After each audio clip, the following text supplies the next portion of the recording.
অপমান জিনিসটা হচ্ছে পলিথিনের মতো, মাটির নিচে চাপা পড়ে যায় ঠিকই, কিন্তু কখনো পচে না। যারা আমায় নিয়ে সমালোচনা করে তাদের আমার খুব ভালো লাগে, কারণ তারা নিজের কথা কম আর আমার কথা বেশি ভাবে। ক্ষমা ঠিকই করে দিয়েছি, কিন্তু আঘাতগুলো কখনো ভুলবো না।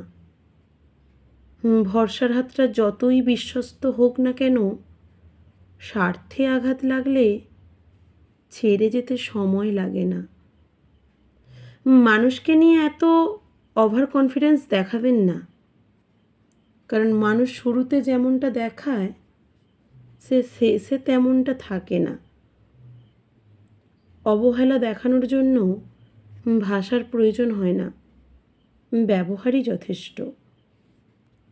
শরীরের আঘাতের ব্যথা কয়েকদিন পর ঠিকই কেটে যায়।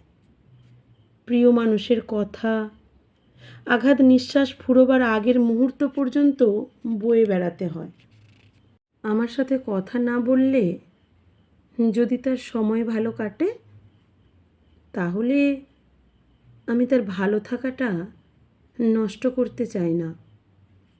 স্বার্থ থাকলে ময়লা কাপড় থেকেও সুগন্ধি আসে, আর স্বার্থ ফুরিয়ে গেলে সুগন্ধিযুক্ত কাপড় থেকেও দুর্গন্ধ আসে। জীবন আমাকে দুটো জিনিস শিখিয়েছে।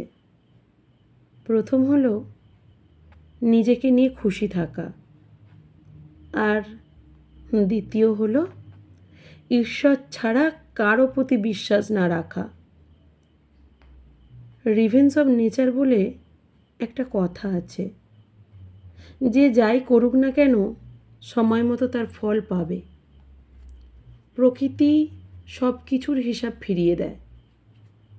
মানুষ চিনতে শিখে গেলে কারো প্রতি কোনো অভিযোগ থাকে না, তখন মনে হয় দূরত্বই শ্রেয়। সংসার জীবনে পরিবারের জন্য পরিশ্রম করে যাওয়া ব্যক্তিটি বেশি অপমানিত, অবহেলার শিকার হয়। কথায় আছে, উপকারী গাছের ছাল থাকে না, ঠিক অর্জুন গাছের মতো।